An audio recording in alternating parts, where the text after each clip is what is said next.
Ladies and gentlemen, a note before we begin. A great friend of the show, Roger Dillon, who was constantly in the chat room as Sgt Booker, passed away 3 days ago, Monday, November 1st, at the age of 63, from medical complications. He recently retired from the same department I worked for, and sadly I worked around him, but never directly with him. Roger, as Sgt Booker, was a very loyal friend of the show and was always active in the chat room for close to 2 years. I invited Roger into the SHR Media Network studio on February 25th of this year, when it was still near downtown Sacramento, and he met my friends Sean Lewis and Lonnie Poindexter, who I have on tonight. Post that show, we commenced to inflict some serious damage upon some whiskey. We told some tales. They were great stories and great times, and when we ceased, it was late. Basically, we swapped lies, and we laughed like hell. And that's how I want to remember Roger. In a world where insanity reigns supreme and safety pin manufacturers are running out of metal for the diapers of the leftists, it's comforting to know an ancient, fat, long-haired, bearded reprobate has your mind in mind. Ladies and gentlemen, boys and girls, children of all ages, broadcasting behind enemy lines in occupied California, and despite every attempt by the SHR Media Network to revoke his shameless contract, we return to the bloviating Zeppelin's Berserk Bobcat Saloon. I have come here to chew bubble gum and kick ass, and I'm all out of bubble.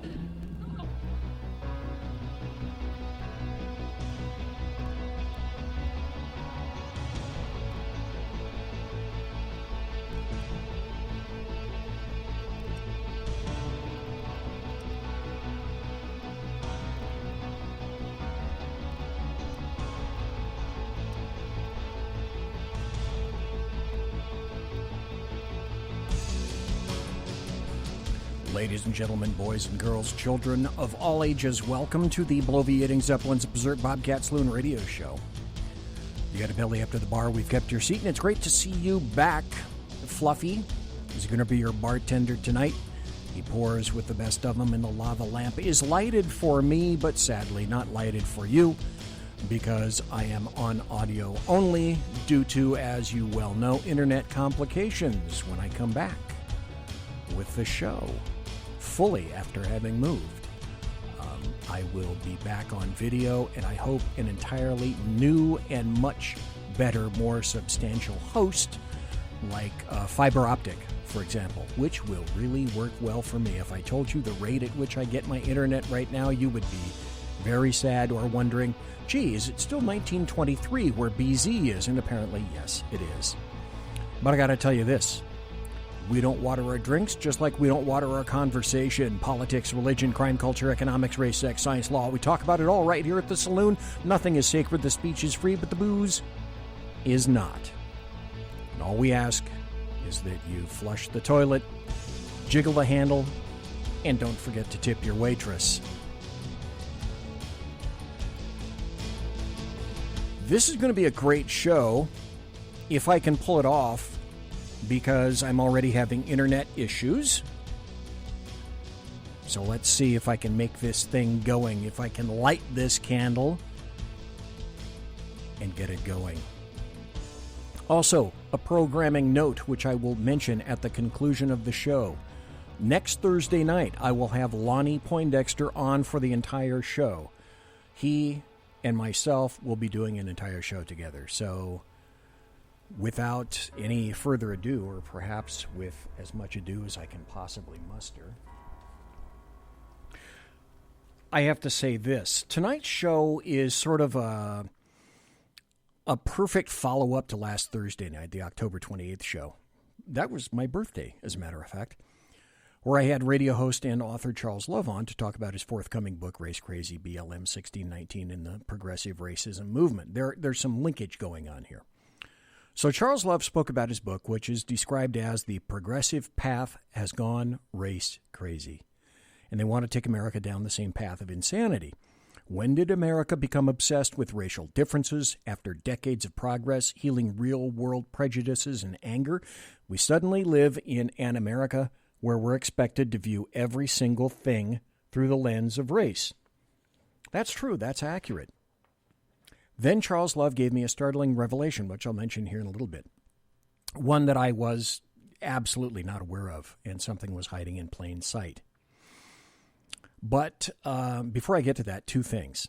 One, I want to thank my good friend Lonnie Poindexter, who has been on this show close to 20 times, for bringing me great guests. And the linkage between tonight's guest and last week's is, in fact, Lonnie Poindexter. So, Lonnie, who is here tonight, thank you very much, sir. Are you there? Yes, I am, BZ, and thank you for having me on your show again, as always. Thank you. I greatly appreciate it. And now it's time to bring on a brand new guest. I'd like to welcome KEVIN McGARY, who is president of EBLM. And that stands for Every Black Life Matters. So thanks kindly for being here tonight in the Saloon, Sir KEVIN McGARY. Mr. BZ, pleasure to be here. Thank you for having me, sir. We'll get to EBLM in a minute, but first, KEVIN McGARY, can you tell us a little bit about yourself? This is the first time you've been here. So can you tell us a little bit about yourself, where you're from, where you grew up, your education, and so forth? And that gives us a little insight as to your perspective and where you're coming from when we're talking about EBLM, sir. Yes, be glad to. Okay. Just a thumbnail without overruling your entire show. So I have quite a eclectic background. By God's grace, I'm still here. So I'll give you and your listeners sort of a thumbnail where I come from and how I come to be here. So I was actually born and raised in San Francisco, and I was born in Hunters Point in the 1960s. Hunters Point is a project housing, so I was born in abject poverty. And, so the first 7, 8 years of my life, I was in that community, and then moved to a lower middle-class neighborhood in the San Francisco Bayview area, and went to, sort of an inner-city public school, and sort of lived that, sort of urban boys in the hood kind of an experience. Did all of your basic, kind of urban stuff. Got into a lot of trouble, and by God's grace, didn't actually get caught. But did your typical stuff, and but kind of rough-necked around and did that. But was a good student. I was fortunate enough to have a father who actually came home every night, even though he was in the streets. But he did come home every night, and that made an indelible mark on me. So I stayed in school and was, studious enough to actually get out of school, and went to San Jose State. Got a sociology degree, graduated in 3 years. And that was interesting as well, because when my first year in San Jose State, I was actually flunking out and had a C- D average. And which was interesting, because I went to public school and I was studious, and, graduated with like a B+ or so average, even though I was, it was a public school, so I didn't really have to. I did all my homework right in class and all of that, so I didn't really know what studying was like. And then went to college, went to San Jose State, and really wasn't prepared. I didn't, because I really didn't know what studying was, because it was just, and the way I was doing it was just easy for me, I guess, in that kind of environment.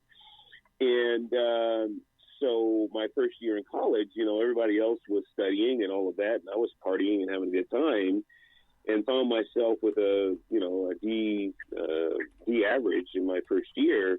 And I was wondering, I was looking around, I was seeing everybody else with A's and D's, my roommates with, A's and D's, and I was wondering, what the heck's going on here? I know I'm a smart guy. And so I was asking them, well, what's up? Why am I not keeping up here? And they say, well, Kev, you don't study.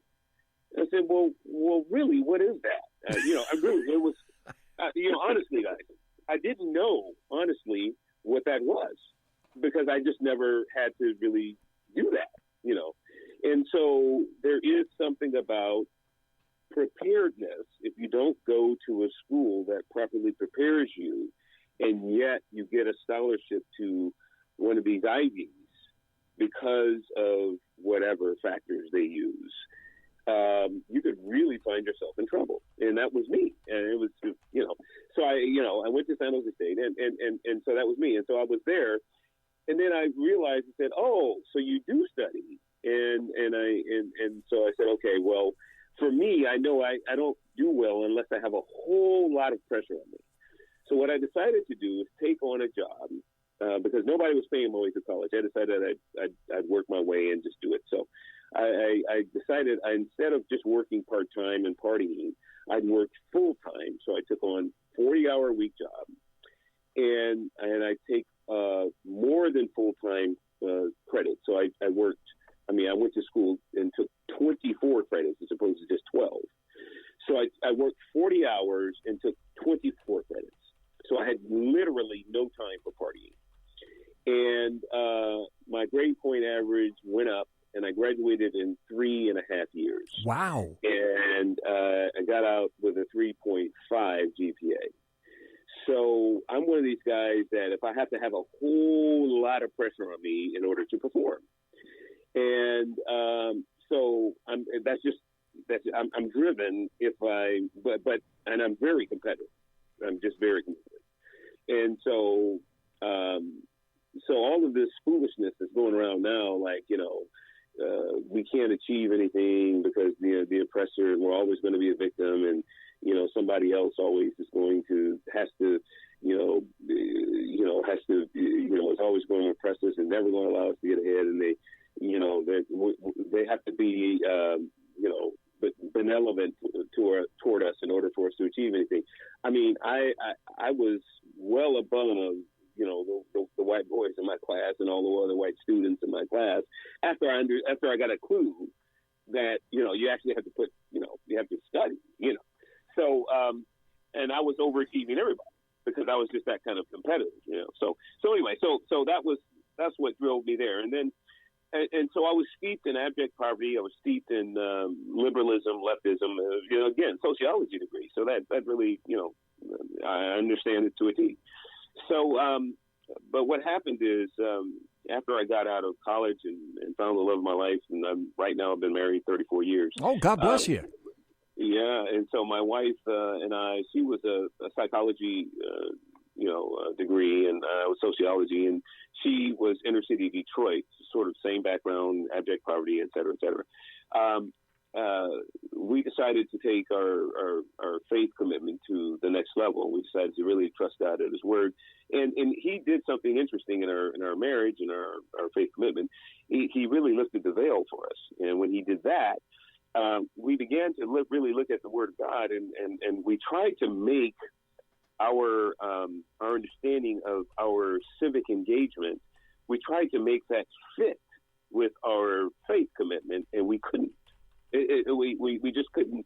We couldn't make our understanding of how we were voting to fit with what we understood about the Word of God. We could not make it fit, and we said, what we've been doing has been, we've been unfaithful. It was just, we were just ignorant. But we couldn't make it fit. And so we said, we've got to start voting differently. Because we've just been, and nobody told us to look at it. It was just like God lifted the veil, and we started to really begin to see the Word of God differently and apply it differently. And so we really began to understand that we had to make different choices civically and really began to engage different civically. So, and that all happened, I guess, in Reagan's second term. did not reflect what we thought we believed about the party that we were, steeped in and that we traditionally believed in, and our community traditionally believed in up until that time. Now, we understand that doesn't happen for everybody that way, but God, by His grace, He lifted the veil, and for us, it was clear. I mean, we just couldn't make it fit. We're very practical. We're not beholden to, anything or anybody, to any large degree. For us, it's either it works or it doesn't, and we just like, this just doesn't work. It doesn't make any sense. So we just shifted and was like, oh, okay, well, we can't vote this way anymore, and we started being different. And so from there, the Lord used me to write 4 different books. One was a book about God and His kingdom. The next one was really about Obama's term. It was called Insanity. It's a hybrid word, instant insanity. And so it's called Insanity. The next one was about social justice. It's called Justly Justice. And then the last one was really about the war on women. It's called The War on Women, From the Root to the Fruit. That was just published last year. And that's more about spiritual warfare, Genesis 3:15. It's not the war on women from the sort of, radical feminist point of view. It's really Genesis 3:15. You understand what that is. It's really confirming that the war on women didn't start with the current nomenclature. It started with the Garden of Eden, and everything that we're going through right now is actually connected to what happened in Eden. So anyway, that's a thumbnail. I know it's a mouthful, but that's kind of a little bit of my background. Hopefully that makes sense. So, folks, we're talking to KEVIN McGARY of EBLM, Every Black Life Matters, and we will get into that. Clearly, you kind of, I was going to ask you what part religion has played in your life, but you pretty much went over that already. But the first thing as I was listening to you, in terms of achievement, you needed the pressure, etc. The first thing I wondered was, okay, are you a type A personality type of guy? Definitely. Okay. Okay. I think Lonnie can probably attest to that. He's known me for a number of years in different capacities, but I'm not. I'm a driven type and a type A type, but I'm not overbearing. I mean, I won't just run over people. God's worked some of those rough edges out, but if you know me, you know I'm a type A. Okay. Yeah, he's definitely an alpha.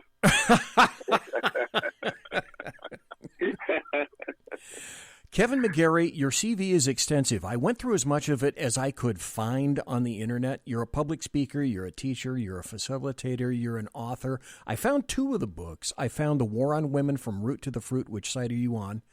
I found that one. I found the second one, Insanity. Desperation for Hope and Change Prompts a State of Instant, Selective, and Intentional Insanity, which is apparently the one that you wrote during the time of Barack Hussein Obama. Plus, you have been active, and clearly my guess is I've missed a ton, but I do not fear that you will tell me. You've been active in a lot of organizations over the years. I suspect I only found a few. You are either current president or former president of the Frederick Douglass Foundation of California. Current, yes. Okay. And the Vote God, Got God, Vote God movement. And you're active in both of those right now? Well, the Vote God, Got God, that was something I tried to start during Obama, because everybody just went straight for, idolizing Obama and forgetting God as part of that equation. So that was something I really wanted people to focus on. So that was fleeting. So okay. Really. So I got those 2. What did I leave out? Because I'm sure I left out some. Douglass Leadership Institute is, I'm an executive with the Douglass Leadership Institute, and that's borrowing from the Frederick Douglass legacy as well. Okay, so let's get down to your organization. Let's see, what do I have? 8 minutes. Okay, I got 8 minutes now before the bottom of the hour break. Let's get down to your organization, KEVIN McGARY, Every Black Life Matters, EBLM.